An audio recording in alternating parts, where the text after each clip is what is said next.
Welcome back, everyone, to the LCS Challengers League. And what a game. Number one, back and forth we went, but ultimately C9C able to take that dub, Josh. Yeah, it was not the way we were expecting it to go, but we did see some good things coming out from Cloud9's laning phase. And of course, I mean, with the number of comebacks Team Liquid trying to mount in that concept, I know you had some strong words about what it means to be a good team.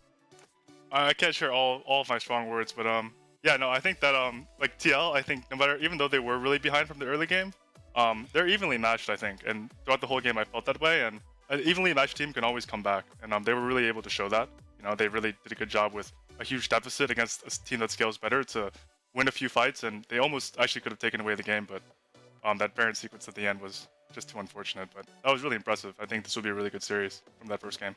Well, while we get ready for game number two, we're going to introduce you to our Rally Cry halftime show. And this segment is going to be Q&A with Concept. Twitch chat, if you're out there, start throwing your questions into the chat.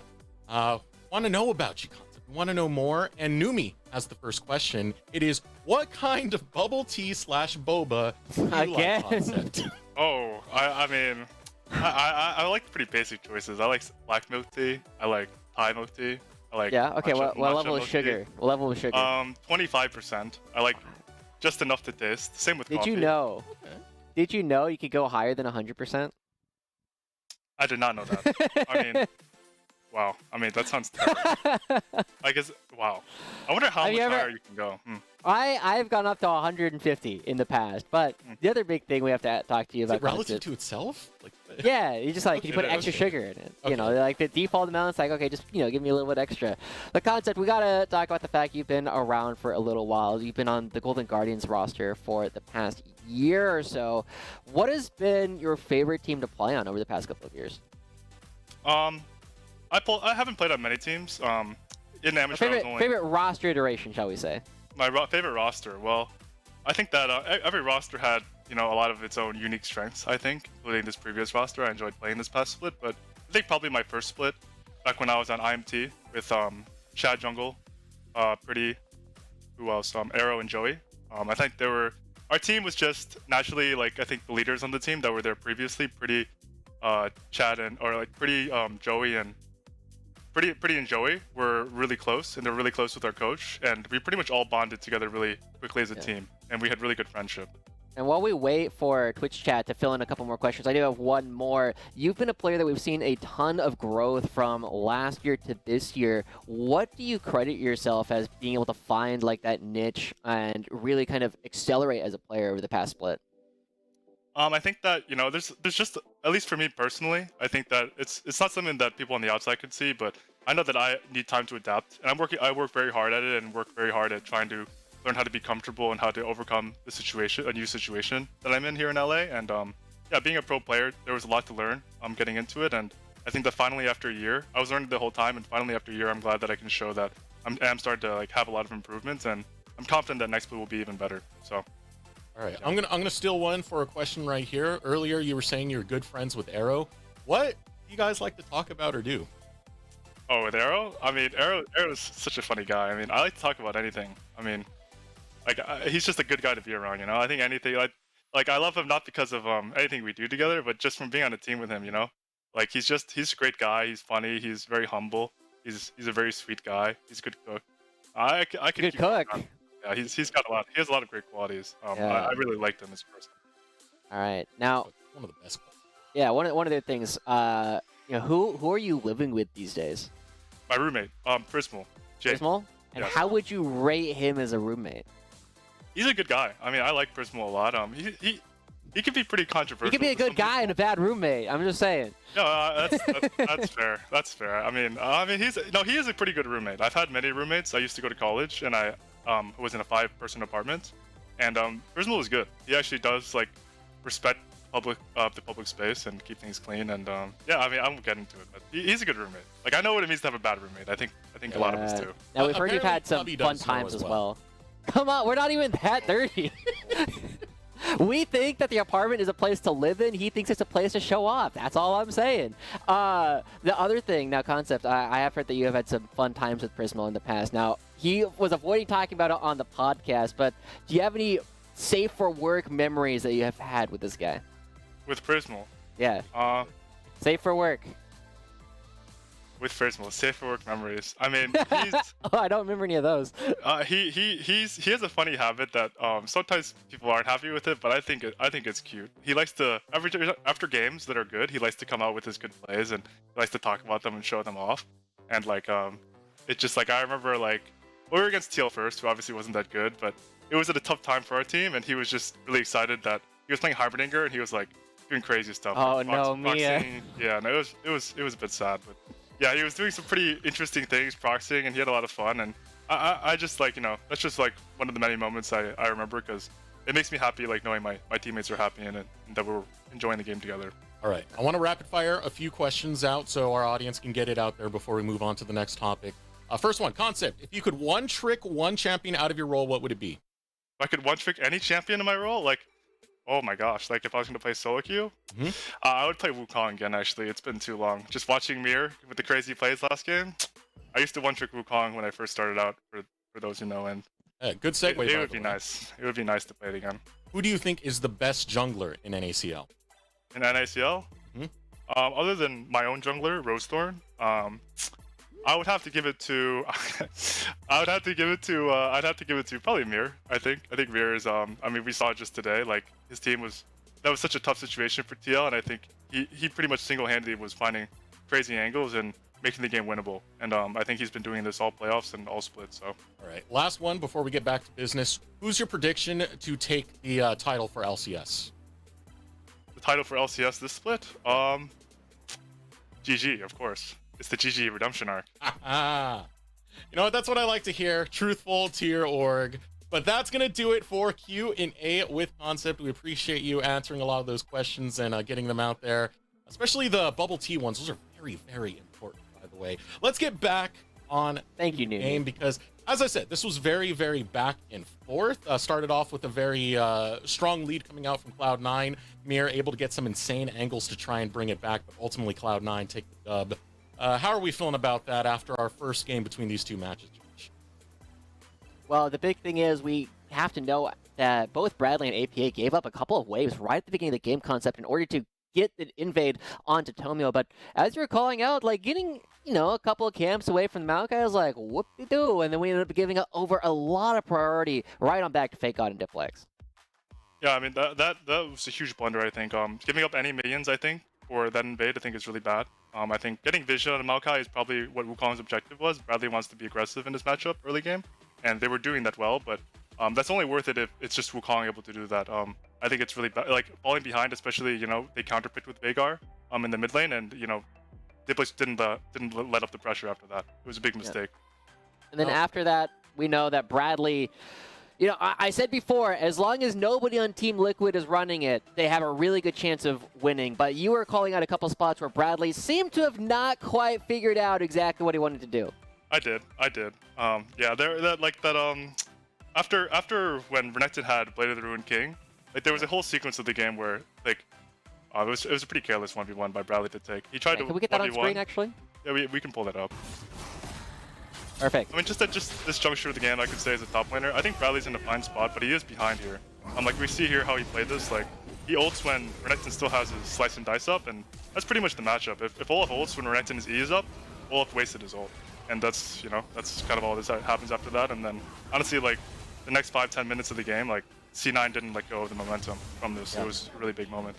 And this is a kind of theme we've seen over on the top side for Cloud9. A lot of teams will throw everything they have over at Fake God, and he's able to absorb a lot of these barrages coming through. After that kill, he was 3-0 starting early. It was a great start coming out for the solo lanes of Cloud9 Challengers. I mean, 3-0 early, you can pretty much run the map with that.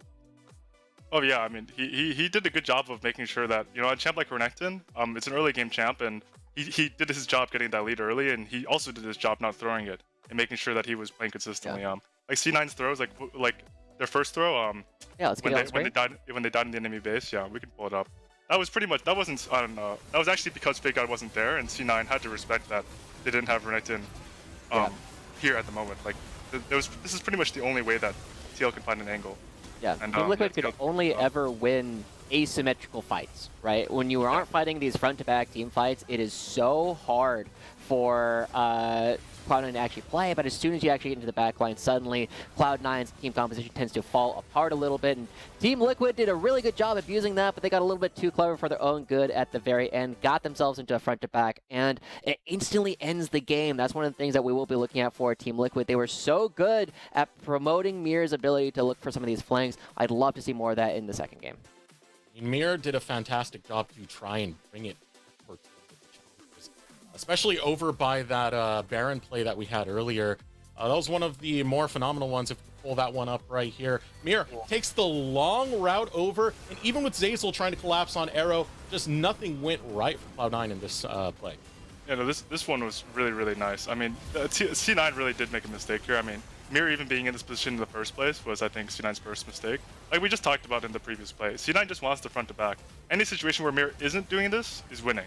Any situation where Mir is doing this is the only way they lose, and like, you know, because they didn't stop Mir from getting behind them, they found the only situation where they could lose. Yeah. I don't want to get too far away from it. We have been talking about Team Liquid quite a bit. It is worth noting that Cloud9 did the first step. We were saying that they were going to be some of the better laners going into today, and I feel like they showed it, right? They did have a really strong early game, and they actually played out a bunch of situations really safely where they were able to take a lot of objectives. They traded a lot on the map and built up a huge lead. It was just the fact that these blunders were so large that we ended up talking about it again, but I feel as though Cloud9's ability to recoup, build some of these early leads, gives us a lot more confidence in them going into the rest of the series. But as we take a look at the final fight of the game, they finally find again what it is that they want. They look at this Baron play, they come in, and this is a front to back. There's no threat here onto Lost, there's no threat onto Diplex, and like you were saying, Constance, these are two tankiest characters in the game.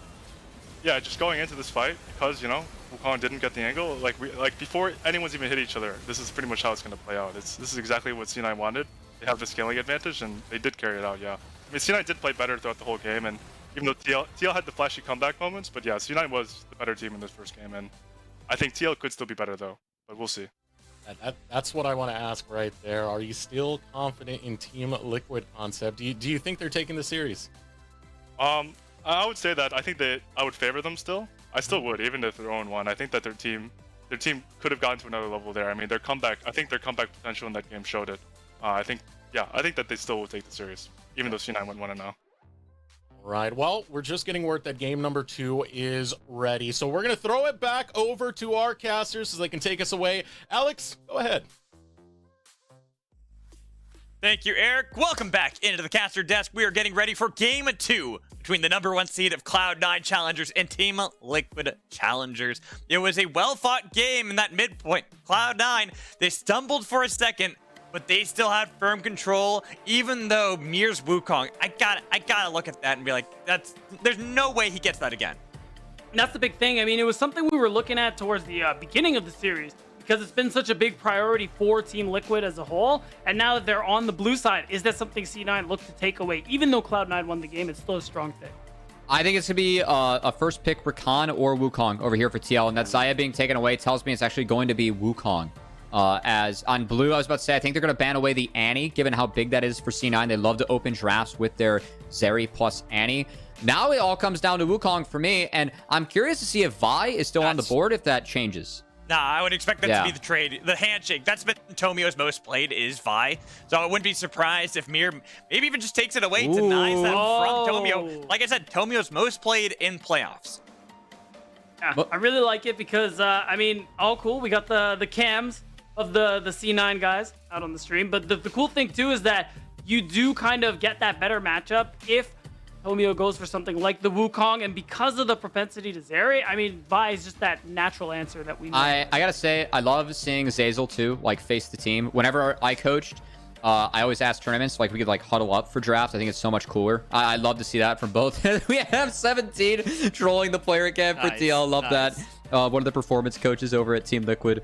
Really nice guy. Yeah, returning to the draft, I think not only is it Tomio's most played in playoffs, also regular season. Also worth noting, it's 6-0 in playoffs, but Vi as a pick in this tournament is 16-4, which I find really interesting.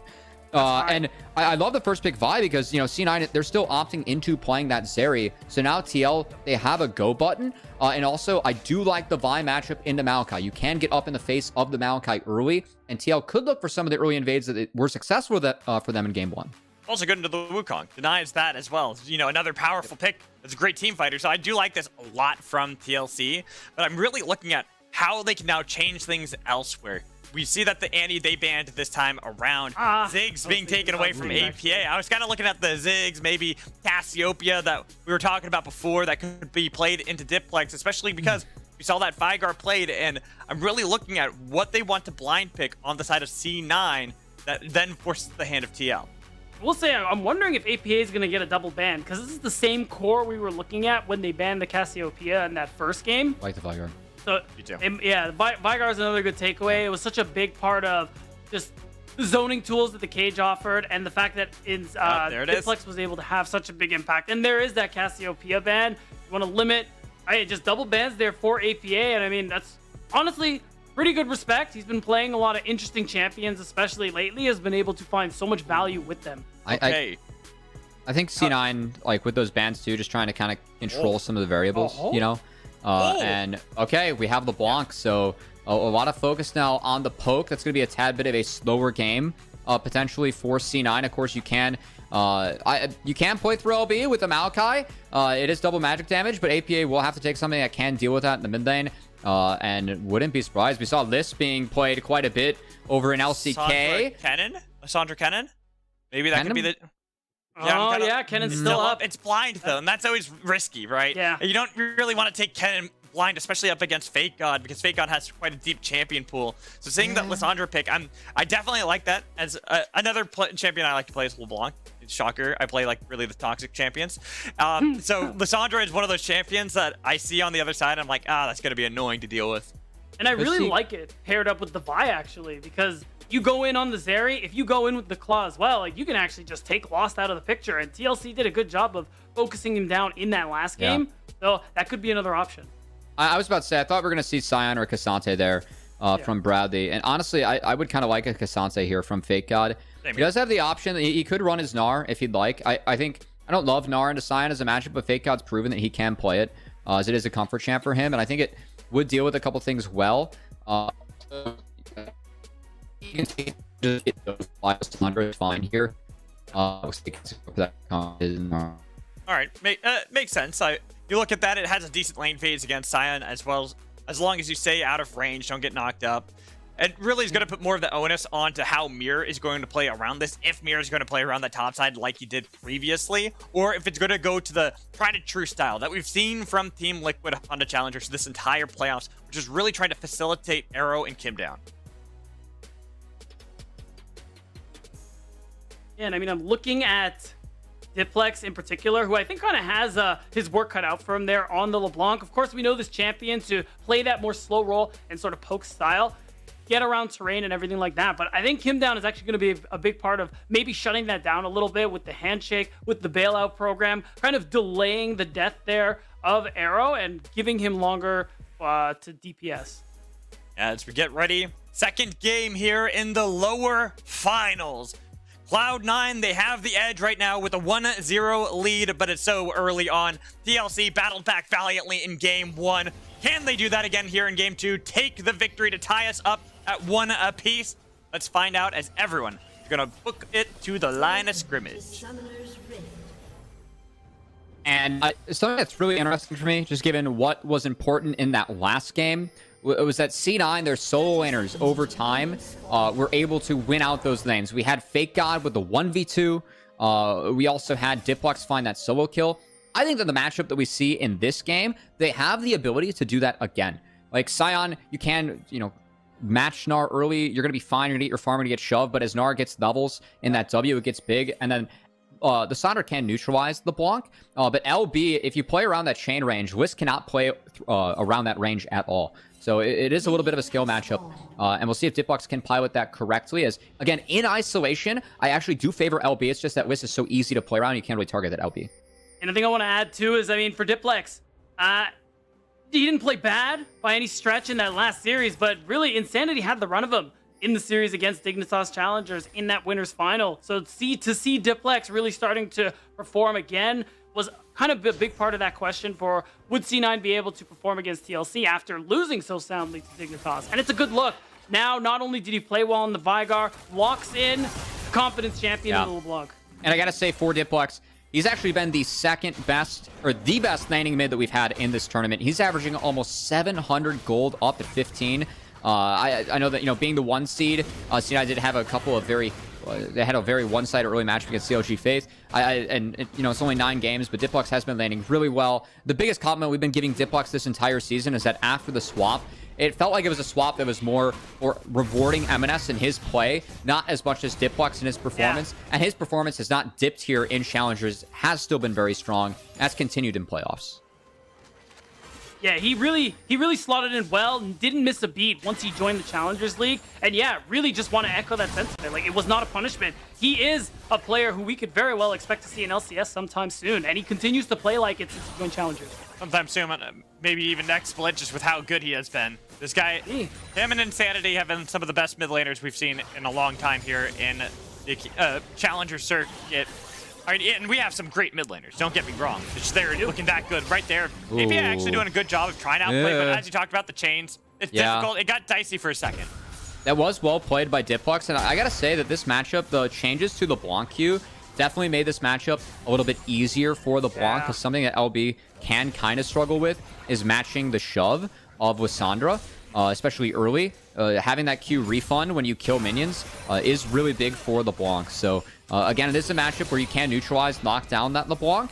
But I feel like LB can still find some wins or some favor. It's not unplayable by any means. I want to talk about this bot lane, because Arrow and Kim down, we have been highlighting them for pretty much since the beginning of, like, once they started getting this win streak in the lower bracket, of how good Kim down especially has looked into this glow up. The fact that here in this game, same matchup that they had last time, they get an early plate off of Lost and Zeyzal, who a lot of people have called the best bot lane duo we have in the Challengers League. And that's with a call. That's Arrow with a call. They're able to get the first plate in bot lane to get extra gold for Arrow on Aphelios. That is somewhat... I think a plate is, you know, a little bit more than what I expect from the matchup, but this matchup is Aphelios favored. It's Aphelios favored. It's just impressive that they were able to get a plate this early. It is. It's funny because a lot of the meta last year for Team Liquid Academy, in summer when they were winning, it was actually Yawn and his ability to play Aphelios into the Zeri matchup. Zeri was very powerful in that patch. Yawn was one of the only marksmen that we had in Academy that could consistently win that matchup as the Aphelios. So fun to see Arrow taking it the first 2 games here, who is a damn good Aphelios player himself. As I gotta say, we do have our junglers returning from their first reset. Mir's gonna find a sapling and a ward, but he could be rotating out in his second cycle of camps as junglers are even. Mir has a reset. Tomio does not, so he'll still have to take that, but has been a good start here for the side of Mir. And again, curious if he does decide to get up in the face of the Maokai. The fact that we have mirrored clears does usually keep jungle a little bit safer. So that is good for the Maokai early. Yeah, it's good for Tomio, and another thing too is that there were a couple wards that Mir ended up walking by. It's that focus to make sure Fake God doesn't get dove when Gnar is very vulnerable in those early levels. Now that Fake God has gotten to level 5, gotten to level 6, that real dangerous period for this champion. He's got a flash. Over with. He's got a flash. He didn't flash in time. He's underneath the turn. Auto attack gets the kill for first blood for Diplex. That was a brutal one. APA not respecting the twisted advance there from Tomio. It does get taken out of the picture. And that's after he teleported as well. So he's going to lose out on a little bit of gold and XP. And this is where Diplex can start to run away with this one once he goes back, once he spends that gold. Yeah, I mean, stepping up after burning that E was tough. And also, not flashing. Might have been able to pull Maokai into the turret and find a kill. Not the case, though. That's first blood over to C9. And again, LeBlanc. This is a champion where if LB gets ahead, especially in levels, get an early level 16 can be deadly, but TL, they're looking for an answer back. Mir has level 5. He's gotten in here safely. He's going to spot Tomio, who does not spot him, but that will be enough to deter the dive. At the moment, maybe Mir wants to go for something else, play aggressively, calling up Arrow and Kim down. I'm going to call up Zeyzal. Possible invade. Zeyzal is going to be the one spotting out Mir, getting the grand entrance. They even got the twisted advance on Mir, taking a lot of damage, but has a blast cone to be able to get out of that one. I mean, you get the ignite out of Zeyzal, which is fine. But realistically, there was never anything. Once Tomio shows up, that play was never actually going to work out here. You have that option, potentially, to go for this dragon. Diplex back. Hasn't used the teleport here, but it's looking like TLC aren't actually going for anything. I think that after this camp, Mir can actually look for the dragon. Vi does it so quickly early. An arrow with the guns that he has. You do have full control over this wave, so it really is up to TL whether or not they want to take it. I will say APA did just get a wave in, so he's actually going to reset. He cannot match the TP. That's the only concern they have on the dragon, but it is mirrored clears, so you can reasonably assume that Tomio is going to be on the top side of the map, which he is at the moment. We'll see if Mirror decides to start hitting it. Every time you say mirrored matchup, I think you're making a pun. I know you're not, but it just sounds like yeah, it's either too. it's mirrored clears or match clears, man. Yeah, that's the terminology. Yeah, I'm bored. I know, I'm not. I'm just. I know. I don't want to confuse you, Mad Magical. It's okay. Don't worry. Who's on first? What's on second? I don't know. Who's on third. Okay. This game, we already have the dragon being started up by Mir, utilizing the fact that bot lane has that pressure, and APA, despite having reset, still able to get back to lane pretty quickly. That is one of the nice things about the claw. And so far, things are pretty much going how they went for TLC in that last game. We didn't have that amazing start where Mir took away a lot of camps from Tomio, but in terms of objectives, Prio, overall, things are going about how we saw in the previous game. And now the question that we're looking for is, are they going to be able to secure this Rift Herald? Fake God was huge in that last one, and being the Gnar, and actually having Diplex, who already has the Lost Chapter, on top of Gnar being so strong at this point in the game, I actually favor Cloud9. So that's why we're seeing TLC rotate their bot lane up. They want to use as much power as they have, get that wave in, keep Fake God out of this fight. Plus getting that prio around the Rift Herald. Just making sure, as you're talking about, that they're using a lot of that, translating that elsewhere, since Bradley doesn't really need to be a part of these fights. Well, the great part about the swap for TL, though, is that Bradley can be part of that fight, because he has that Sign ultimate. So by manipulating the map like this, TL does create a bit of like a 4.5 v4 in the top side, as Gnar is mini under his turret. Without that Gnar bar, you can see Bradley walking up and hovering. So this Herald setup, again, this is really good map play for TL. We've given them a lot of credit for this, throughout the season. This is why we felt like them playing early game comps would eventually pay off, because they've been practicing this all year. It wasn't clean at the start, but now that it is, they've been able to manipulate the map to get the first two objectives of the game for free and in their favor. Really sound play from Team Liquid Challengers. And now they have this Rift Herald to play for here. This time, though, Cloud9 Challengers, will Fake God be able to go for that kind of outplay that we saw happen previously? Or will Mir set up a dive on the bottom side? Because this is a Vi now who is level 6. It's a very consistent way to dive onto someone like Lost, even like Zeyzal, if you really want to be going for it here. And now that's why Tomio is actually showing up on this top side, because he recognizes his danger. Yeah, I mean, bring lists too, right? You get more point and clicks. Not bad. Is Kim down? Yeah, that's right. Oh, looking for Kim down too far. Nice play by Cloud9. Good sneak by Tomio. Again, this game, it's been mostly mirrored clears. So with Mir on the top side, they somewhat expect Tomio to not be on this side of the map with the Rift Herald, but Tomio snuck on in. Really sneaky and good play from him, and a really nice call from C9 is now. See if Mir can answer. They can, especially because look at where Bradley is. Getting close. They already got the Moonlight Vigil, and look at Arrow playing so aggressively on top. How deep they are. The damage they got. They don't even have to worry about Mir falling. They can re-engage, continue this one out. They got to be careful. Diplex was on the side. They will just take the 1-for-1 extended trade. Mir just straight up took a 2v3 and won it, as they had the chakrams from Arrow. They were able to blow C9 out of the water there and find the skirmish, so it is a 1-for-1 in kills at least. And we alluded to it, how that confidence from TL to make those comebacks that we saw in that game 1, it's showing. It bodes well for them through the rest of the series. I mean, look at this. This is where it starts out a little tragically. Really nicely done from Tomio to be able to help get that catch out. It's an easy kill. Unlucky that Zeyzal gets it, but it ultimately doesn't matter. This is where things get crazy. I mean, you said it, Cubby. The chakrams and Mir having some good items under his belt, or at least some components, felt really good about this one. Can put in that extra damage with that W passive, and even Flash to make sure they get Tomio out of the picture. They walked in a 2v3, took a kill, and refused to elaborate. I mean, I know they had 2 ults to none, but still, this is a best of 5, right? The confidence for Mir to pull off that play. Know that they have it. Really well done. We have fans playing an Ultimate Frisbee tournament? Let's go. I love that. Yeah. Big fan of Frisbee. Let's go. My claim to fame with Ultimate Frisbee, I'll tell you later. Kim to ult. Right now, Kim down. He's just caught out. He's not getting out of this one. He flashed forward. He's ult now. He wanted to. He's got ult. He wanted to have the bailout. They've had a lot of time, and they could have re-engaged without low loss and gotten. Zazel on the other side might get brewed up by the Graviton. They could trade 1 for 1. That's going to be huge for the side of TL to make sure they at least get one falling all the way underneath the turret so that, again, another extended trade 1 for 1. What is the setup? The Rift Herald now that Mir's going to be able to drop it. And because you took Zazel out, because Lost blew his ult and both summoner spells, look at this. All this gold is going to be going over to TL. It's going to be that first brick as well. And this is more of that snowball we were hoping to see. Now TLC are up 1.5k. Did get it on their 2 carries. That's not all bad for TL. Something I will be a little bit worried for TL moving forward throughout the game will be the damage profile. It looks like APA actually going for the Comet.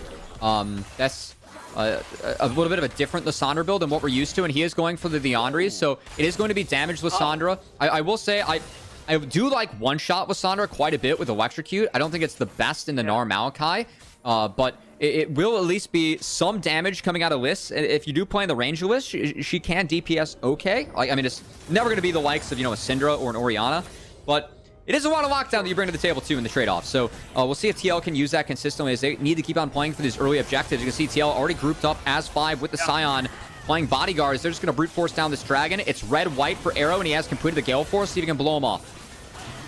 All right, remember, Lost, no sums, no ults. So TL have the run of this dragon. Fake God 2 is looking for that ultimate, but he isn't quite there yet. Let's look for the play because Diplex just showed up. Chakrams. They've got some damage. They've got Chakrams. Looking to turn this one. And look at Diplex looking for APA. They got the choo-choo train connecting on Atomio. They flash forward to make sure they chop down the tree.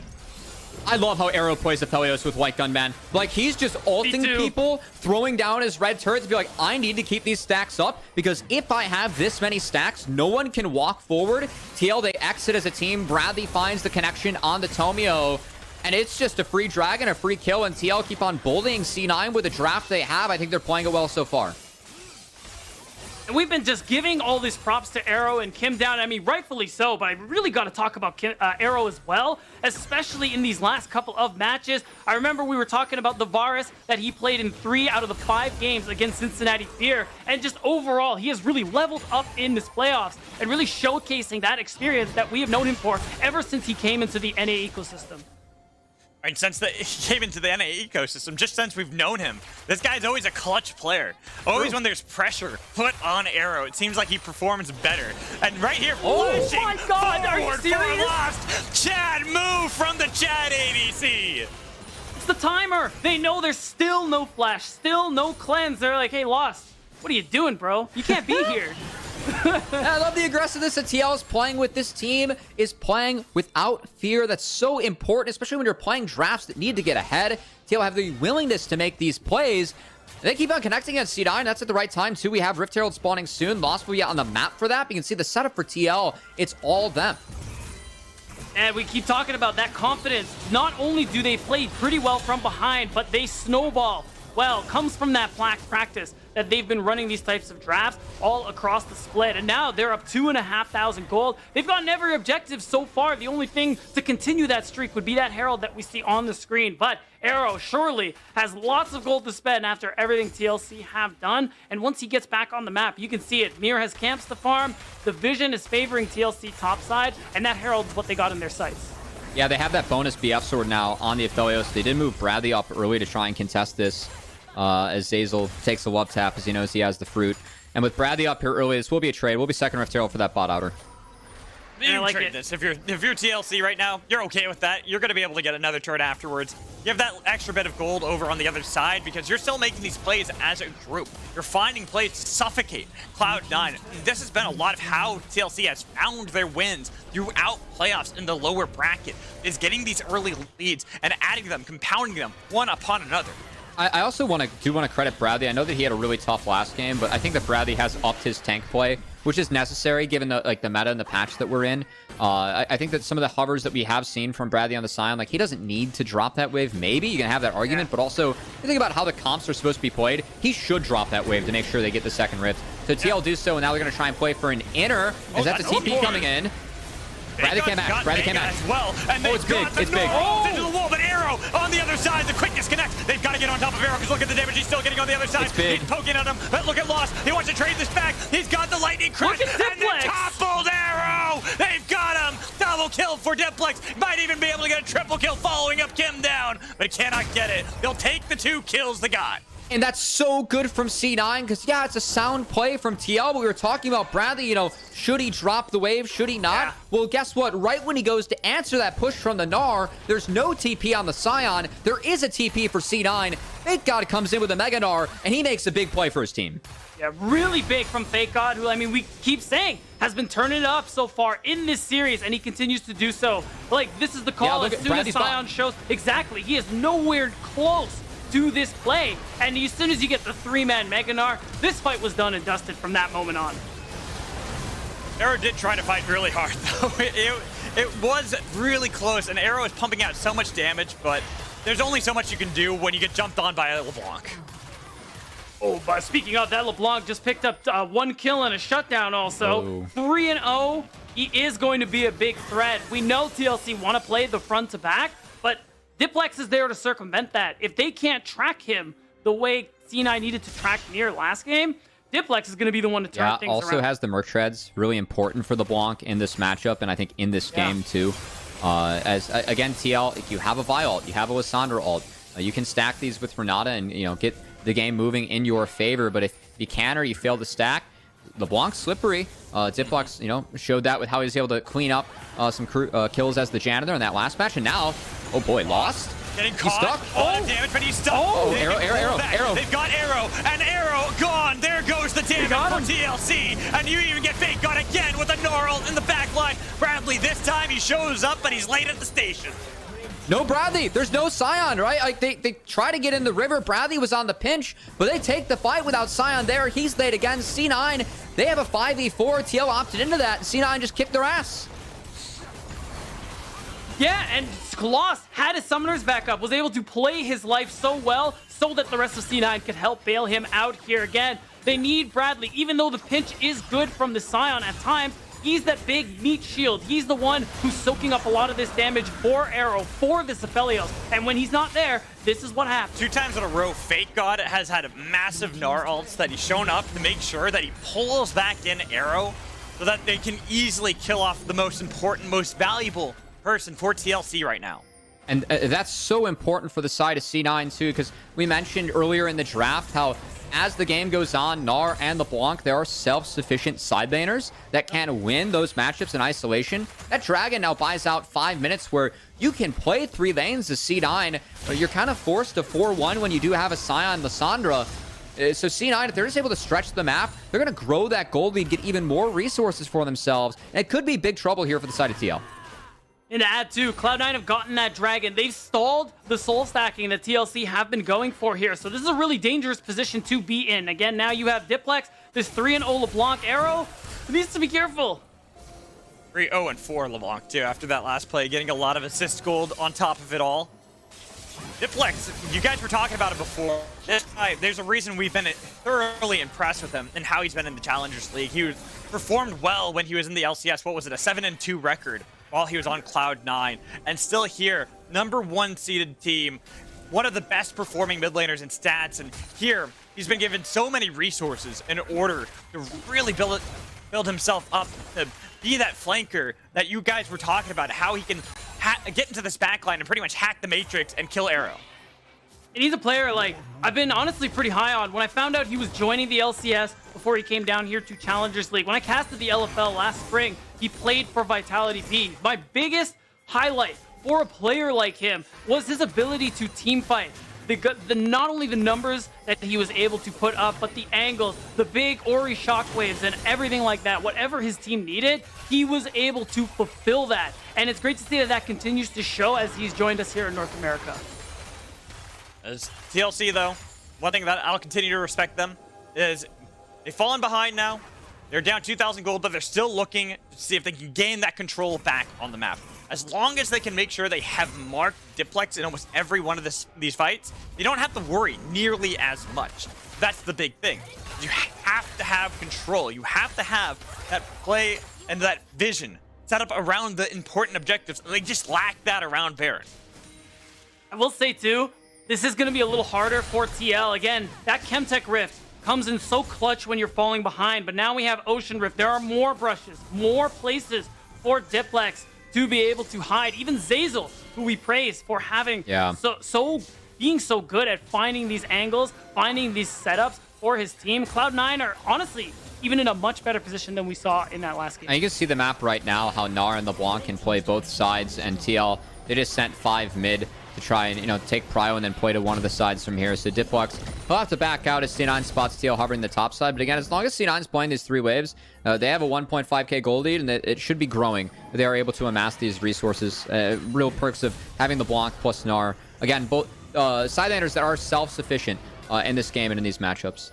I was looking at TLC and imagining that could have been their time to strike, because Fake God's Mega Gnar just timed out. And so he is still bot lane. He has that TP, but that you have these small windows, very small, against someone like Fake God, who's really good on the Gnar. And you have to make sure you're constantly punishing when Mega Gnar is down. Otherwise, it's going to always be Cloud9 in control. Well, I mean, that's the team fights, right? You also have Gnar on the side where you could be mini, and look at Fake God. He just kept on shoving out bot, and he got a free enter turret for himself and C9. So, again, I think TL, they're forced to group with this composition. They have to try and look to make plays, but C9 is continue to take a step back, continue to let their solo laners stretch the map on the sides, and then for objectives, utilize that side lane priority to try and get control so that TL, just can't find that meatball. And we'll see if C9 can do that successfully here at this upcoming Dragon, which again, TL desperately wants to get that soul point. So they need to continue to push this game forward. Yeah, we're starting to feel the consequences as well of Bradley dropping waves because TLC have to group. Because you called it.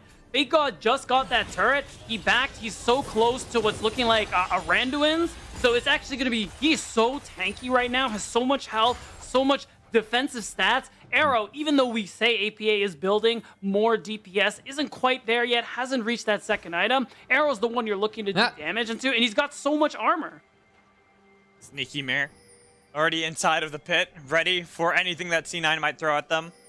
But it's still a couple seconds until that next dragon will spawn, and they really do need to get that third dragon so they can make sure they're controlling some of the factors that Cloud9 have gotten for themselves, especially because, as you were talking about, Kobe, how important these side lanes are. Fake God and Diplex.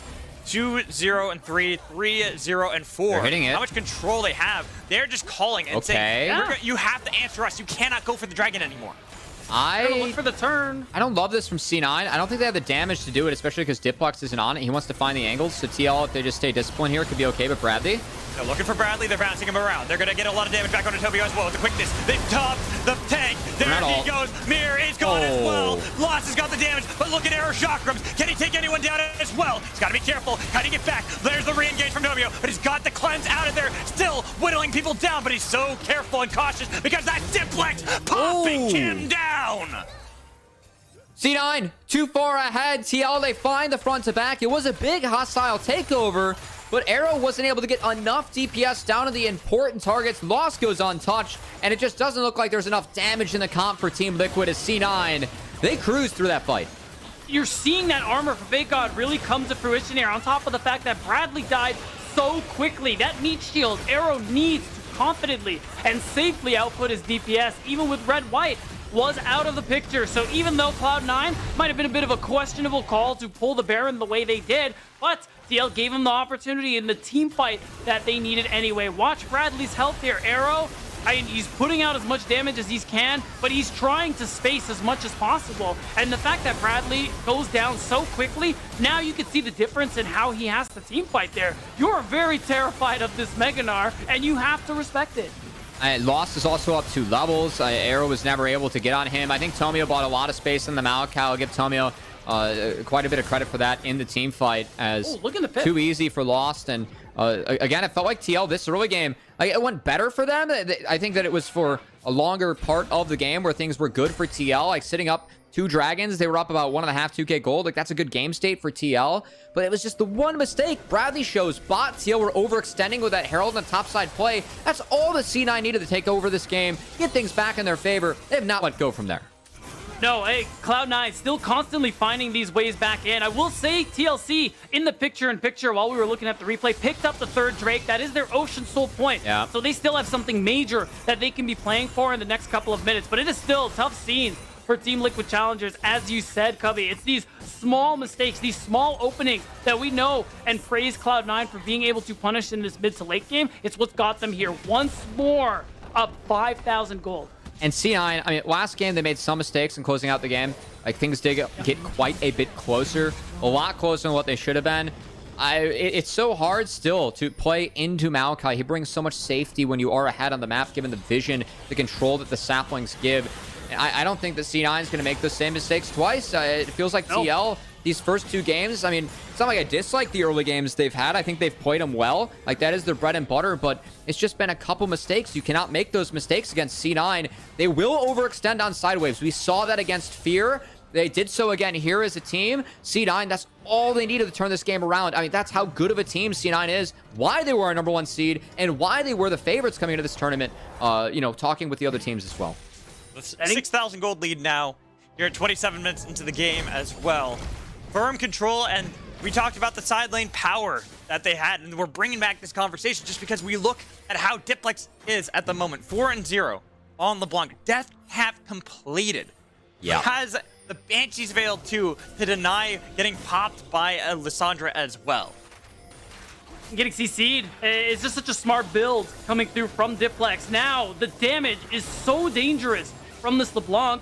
And I like what Cloud9 are doing here too. You see this vision, this pressure they set up on the bottom side of the map. It's important because if we look at the timer between Baron and Dragon, there isn't anything TL can trade for. So all Cloud9 have to do is keep this mid and bot wave pushed in, keep vision control on this bottom side, and the only objective to fight for in 2 minutes is going to be that Ocean Dragon. I just realized that Fake God is level 17 and Diplex is level 18. Arrow is only level 12 at the moment. He is 2 levels behind Lost. They're so far behind. That is their important person, and he has just nearly been blocked by Diplex. Good catch by APA. Saved him. Yeah, he caught the ethereal chains there. Honestly, really good awareness. Otherwise, Arrow would have died instantly. But I mean, this is a level 16 LeBlanc. LeBlanc is scary at this point of the game. That ultimate's already back up, and I gotta say, coming into the day, Beatdown, we set this up. You talked to Zazel, and Zazel's like, I don't think they're a different team. Yeah. But I talked to APA, and he's like, I feel like we've been a different team for all playoffs. That's why we're doing so well. I want to favor with, you know, TL. I feel like TL has gotten a lot better throughout all this, but hey, ball don't lie, man. C9's making them look like the same team. They have just neutralized everything that TL has wanted to do in these mid games. And again, I don't think there's any way back for TL. Like, the only play is if they get a pick. Who can you pick at this point? Lost has cleansed. Diplex, he has the Banshee's Veil. Zazel, maybe if he goes out of the flank, but hey, that's a support. You're going to have to burn a lot of tools into a Recon. Still slippery. It's a really tough game for TL to play out at this point. This is where I have to make an argument really quick, favoring both Zazel and APA. Why can't both be true? Why can't it be that APA is right? They have grown, but for Cloud9, when you are the gods of Challengers League, it looks like nobody is even close to you. Maybe I just wanted to say ball don't lie. You know, who knows? Yeah, no. You know, I respect it. I love the basketball reference, Cubby. I want you to know I appreciate you. And real quick, is AP... Okay, he's fine. I wasn't sure what was going to happen there. But Zazel, another thing that he said too was, remember, I asked him why he thought they lost and how they were going to improve going into this series. And what he told me was that they felt against Dignitas. They took any and every fight opportunity when they really shouldn't have here. And this does seem like that more temperate and controlled game. Yeah, TL led in a lot of the early games here between games 1 and 2, but Cloud9 understanding their opportunities, knowing their limits so that they can take these fights and get control back of the game from TL, shows that growth from the last series. Yeah, also like to see C9 having a really nice setup around this Dragon. They don't want to give TL any window to get back in, which Ocean Soul would be, but just, you know, using their powerful soul laners to get those lanes in deep, make sure they're here on time. Well played by C9. This Dragon's going to be uncontested going over to them. Easy pick up for Cloud9. Right now, it's pretty much the paint by numbers League of Legends. Make sure you slowly suffocate TLC. Don't play too aggressively. Don't need to throw anything. Don't need to have risky fights around inhibitors like you did in game 1, where it nearly gave TLC an avenue back into the game. Because here, when we look at where a lot of that gold is allocated, like, it was primarily around the solo lanes, but Lost is slowly getting himself back into this game as well. 3-1 and 6 on Zeri. Has got 3 items under his belt as well as that stopwatch. I will say, Lost kind of getting his get back after the abuse TLC threw his way in the earlier stages of the game. And now, it's as you said, Cubby, who can you pop on the side of Cloud9 Challengers. Everyone is so hard to get on top of, with the exception of Lost. But look at the secret service of champions that Cloud9 have around this area. It's so hard, especially with both summoners up, to actually get a kill onto this Zeri. Even this Baron that's coming up, or that is up now on the map, TLC can't do anything about that one either. They have some vision on their topside jungle, but that's as far as it's gonna go. Yeah, I just love the stopwatch pickup here for Lost 2. I mean, just more safety at this point of the game. You're up so much. Just take away any options and tools that TL could use to try and take you down. And now it takes away a target that Vi can ult, right? So Vi is relegated to ulting a bad target. Also, love the Anathema's chains as well. I feel like that's a really nice pickup here for Zeyzal. I assume that's going to be on the Aphelios, most likely, to make sure, I would think so too. You can just stack up some health and make life a little bit more difficult for Arrows. That is going to be your big target in these fights.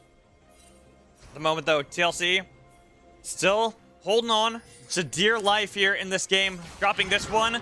What's They're another gonna go for 2-0 disadvantage? They've got to get something. They got to They're have gonna go for it, anything on the map.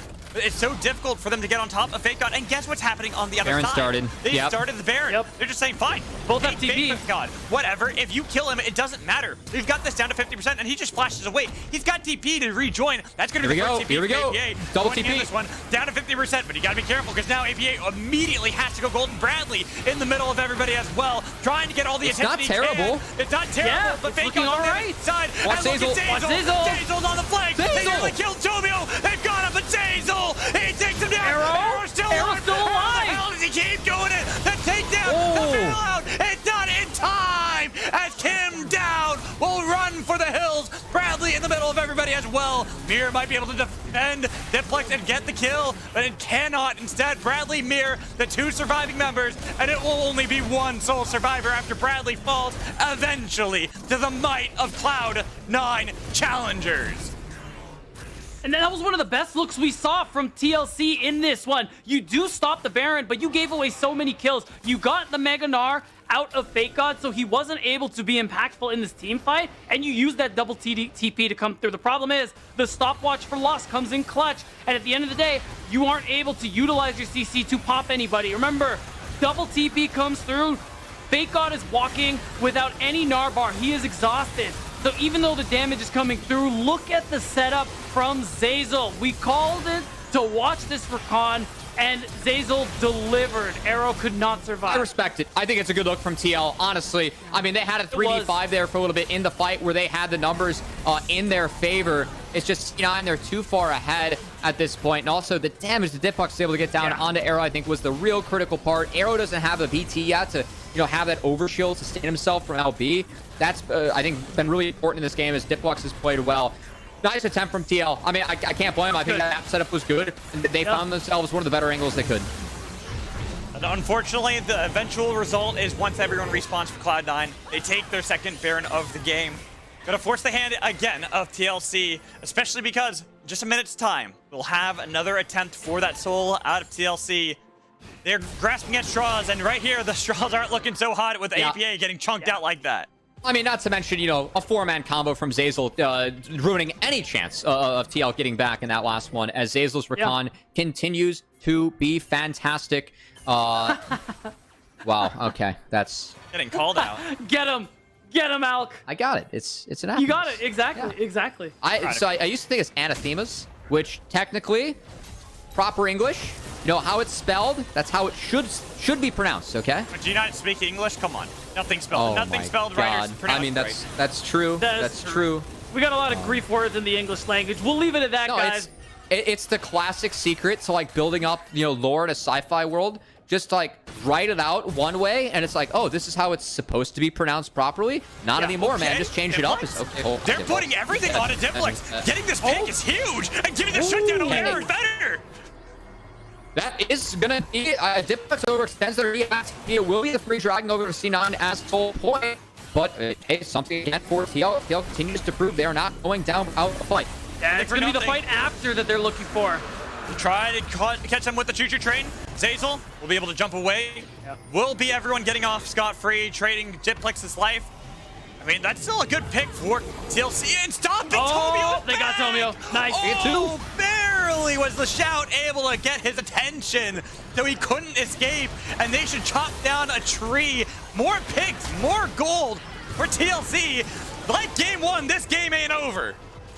No, not at all. They get the catch out, and even though they weren't able to get onto Zeyzal or anyone else, you do get some more gold back into your pockets. The only thing now is that C9 still are 6k up. They have 3 Ocean Drakes, so that passive healing alone is incredible. And on that note too, this is going to be Soul for either team in these next couple of minutes. TLC, they're finding good angles, but they have so much of their work still cut out for them. They got 20 seconds at least until Tomio spawns. Gives them at least some room to breathe. A little bit of elbow room. But they can now muster some control back against Cloud9. And here in this series, in this playoffs, TLC, it just is so fun to watch this team and how they have been. And you look, we bring back the series of Cincinnati Fear, games 4 and 5, how well fought those games were between the two squads. And here in games 1 and 2, it's looking reminiscent of how Cloud9 TLC was in round 2. That is something that TL also gave Fear credit for. They said, a lot of teams did it across the league. It's like, hey, when games were over, Fear had some really creative solutions that we were not expecting. It feels like TL, I don't think they've, pulled out anything too creative yet besides that bot lane play on the Fake God. I really like that, using the double TP to, again, force a 5v3 in their favor. But I think that, TL, I mean, again, it's like, these games should be dropped, and I think they are dropping games. But again, the confidence you can take from this, I mean, it was close. Like, these games are being played out well from TL. It's just that it's a few mistakes they're making at C9 that are making game states really hard for them, where their footing that they're on should not be nearly as good as it is in these drafts, right? It shouldn't be behind as... And now we're at a point, too, where even though the gold lead is pretty insane for Cloud9, look at the big carries, the big damage dealers here, especially Arrow. He's at 4 items. He's pretty much on par with Lost. I would say better because the GA stat-wise isn't as great as some other items, but he also has the stopwatch as well. Super important in these team fights. He's been the focus there for Diplex, so getting those extra seconds on top of Renata W will be huge. Baron's going to be 30 seconds ahead of the Dragon. I talked about BT, that overshield earlier. That does really help against LeBlanc. But we'll see when Dipbox is able to get that Zanya's finish, because LeBlanc's here right now as we have TPs coming in. And look at Mininar. They want him. Oh, they want him. Go Mega. APA's got the flank. Nobody's in position to help him out either. They're pouring everything they got him. into making sure Fake God dies. Not a lot burns. Wow.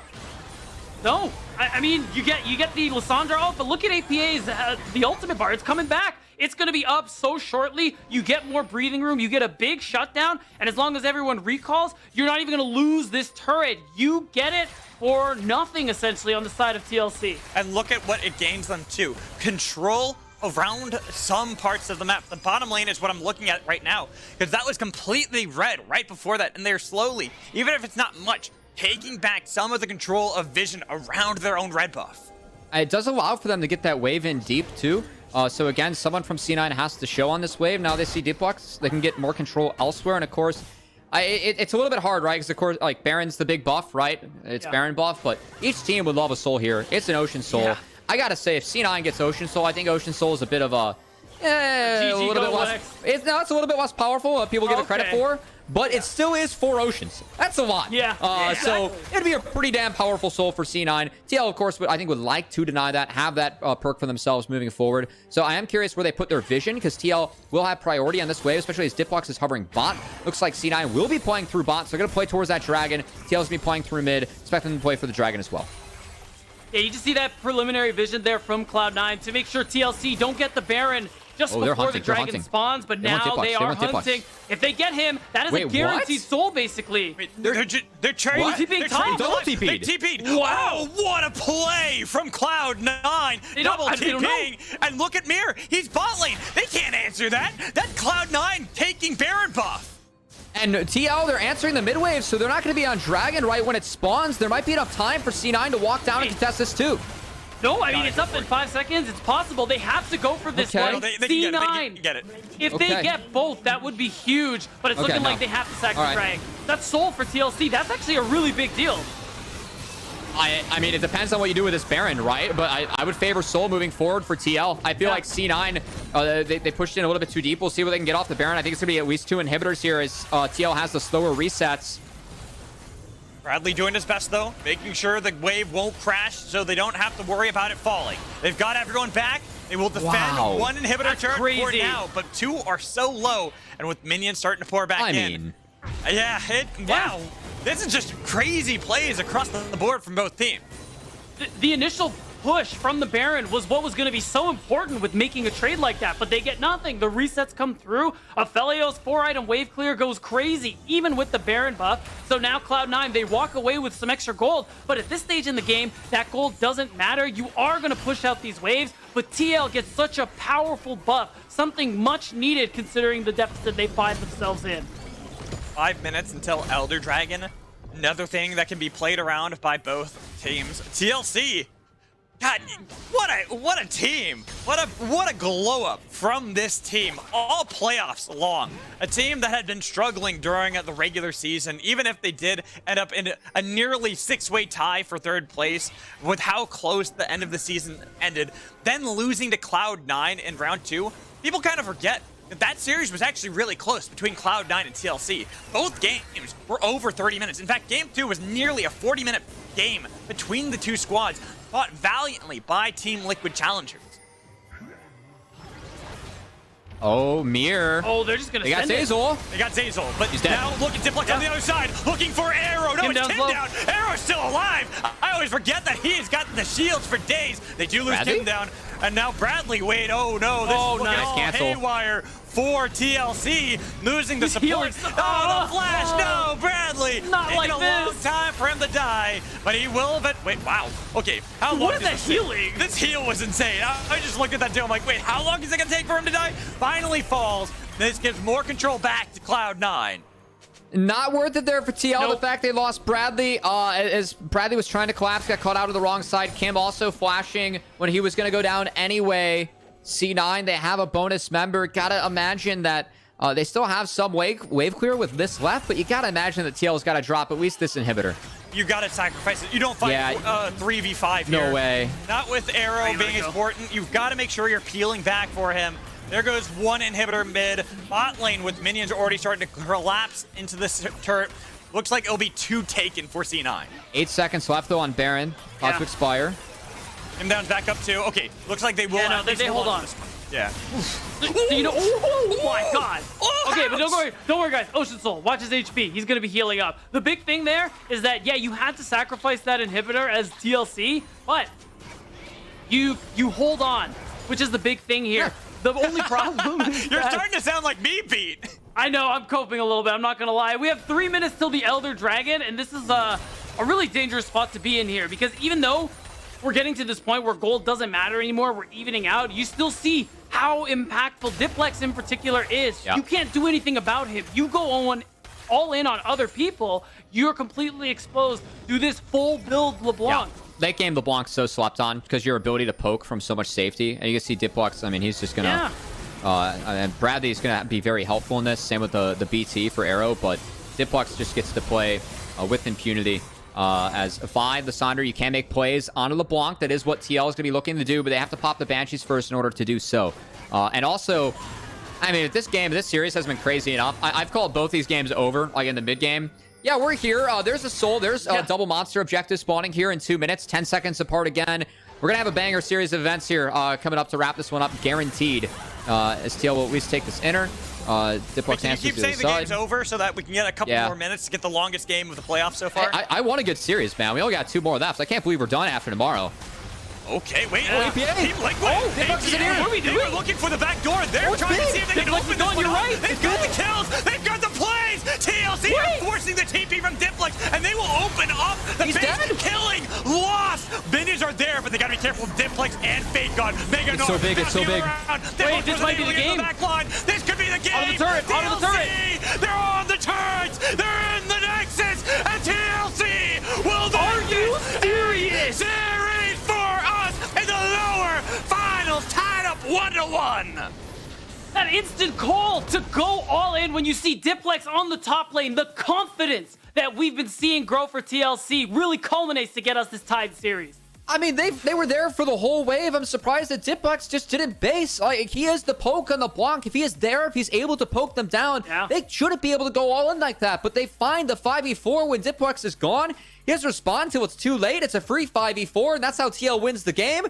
Honestly, I mean, I know it's a best of 5. I know there's pressure on these players. We saw some moments where each team cracked. The fact that TL, though, continue to fight back in these games that we're calling, you know, should be or could be overs for C9.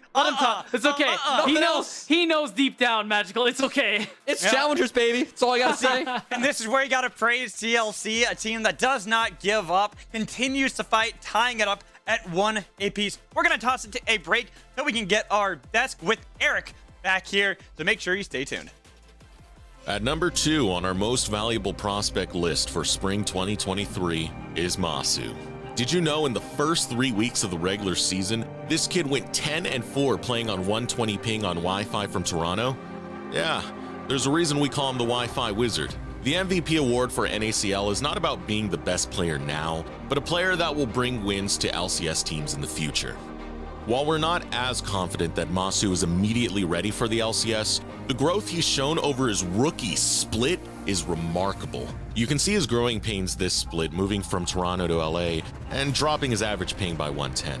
Despite that, his KDA jumped from 3.0 to 4.9, and he won 7 of his next 8 games. If he continues this trajectory, we have no doubt he will be LCS ready in 2024.